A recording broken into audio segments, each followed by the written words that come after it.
कि जो पाकिस्तान है वो 30 to 40% जो है वो रिलाई करता है फार्मास्यूटिकल रॉ मटेरियल्स के लिए। फार्मास्यूटिकल रॉ मटेरियल्स के लिए पाकिस्तान इंडिया पर डिपेंड करता है 30 to 40%। क्या हमें मेडिसिन लेनी चाहिए इंडिया से मरीजों को बचाने के लिए, इंसानियत को बचाने के लिए कि नहीं? आप हाँ ना में जवाब दे दें। जी लेनी चाहिए। आप क्या जी? नहीं, ठीक है, आपकी मर्जी। मेडिसिन लेनी चाहिए या लेनी चाहिए डायरेक्ट। आप क्या कहना चाहते हैं? मेडिसिन इंसानियत के लिए लेनी चाहिए के लिए फिर तो फायदा किसको है, पाकिस्तान को या इंडिया को अगर मेडिसिन लेंगे? पाकिस्तान को है। कैंसर की ड्रग्स मंगवाते हैं जो सिर्फ बाज दफा भारत में बनती हैं और दुनिया में कहीं और अवेलेबल इस वक्त नहीं है। हम पाकिस्तान में न्यूक्लियर बम बना सकें, लेकिन हम दवाइयों का खाम माल मुल्क पे एक बड़ी हंगामी सूरत हाल है। 2014 से लेके अब तक क्या वाकई ही पाकिस्तान नरेंद्र मोदी को समझ सका है कि उसका माइंडसेट क्या है और क्या नहीं है?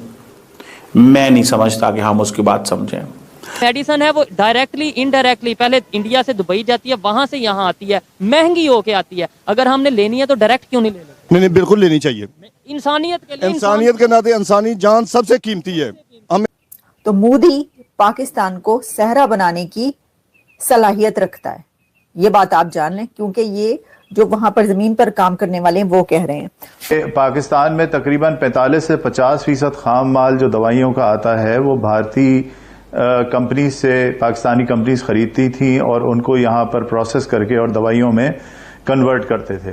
तक कोई पाकिस्तान के अंदर शख्स नहीं है जो ये समझे और ये कहे कि मैं नरेंद्र मोदी को समझता हूं या रीड करके। नहीं करते आप नहीं कर सकते रीड उनको।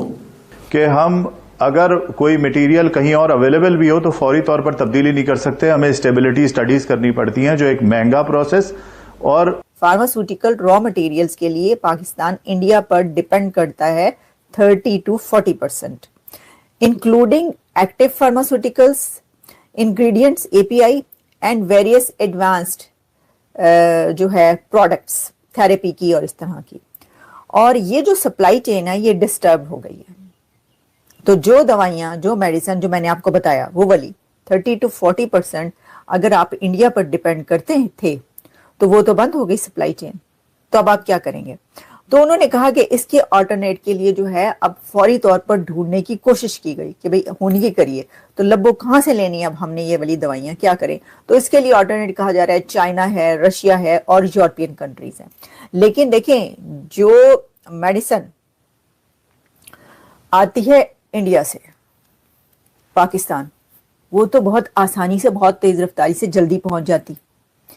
आप जो यूरोपियन मंडी से मंगवाएंगे, आप जो रशिया से मंगवाएंगे या जो चाइना से मंगवाएंगे, उनमें तो देर भी लगेगी और उनके अपने रूल्स एंड रेगुलेशंस होंगे। चाइना तो कर्जा ही नहीं देता किसी को, वो तो हर चीज़ आपको पता कैसे देता है, वो आपके साथ कर लेगा, दे भी देगा, लेकिन उसमें आपको बहुत ज़्यादा डस पड़ेगी। आप चुप चुपीते किसी को बगैर बताए इंडिया से जो है वो मेडिसिन मंगवाते थे और लोगों को ट्रीटमेंट के लिए भी भेज देते थे वहाँ पे इलाज के लिए। वो जब वीज़ा लगता था वो दे ही देते थे वीज़ा, जब बहुत ज़्यादा ऐसे जो पेशेंट्स होते थे, वो सब कुछ खत्म हो गया। तो इससे फ़र्क किसको पड़ रहा है? इससे फ़र्क पड़ रहा है पब्लिक को, आवाम को।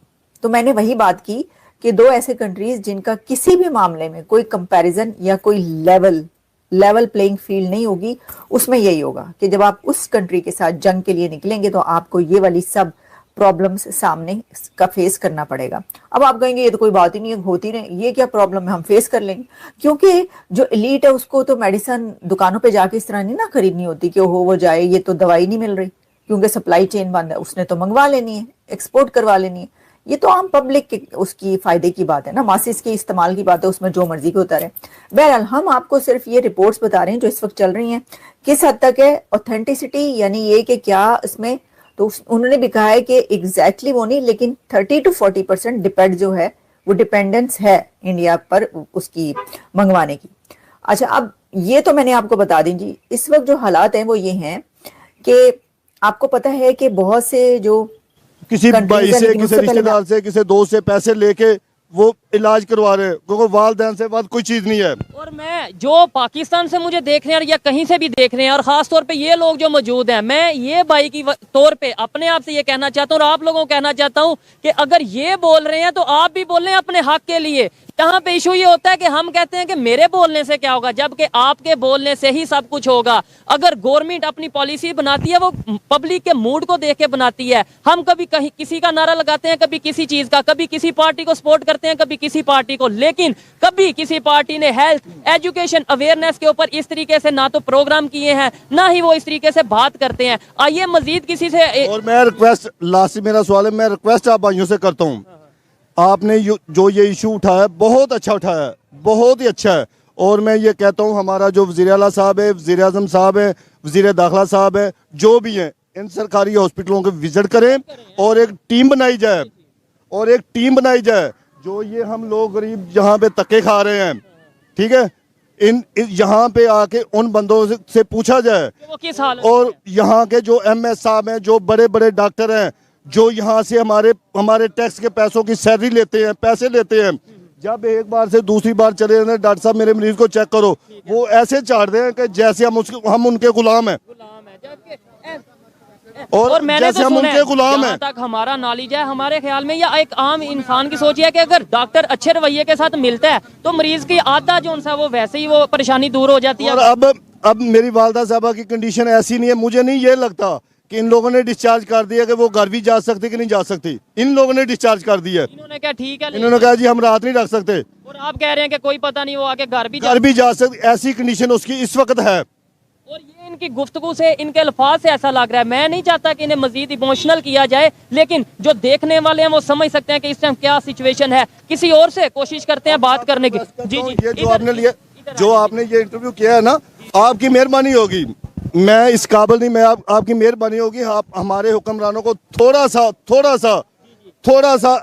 सा हमारा ख्याल करना चाहिए। ये भी पाकिस्तानी है, ये भी हमारी अवाम है। जब इन लोगों ने वोट लेने होते हैं ना, ये हमारे पास आ जाते हैं, यार भाई आपकी मेहरबानी।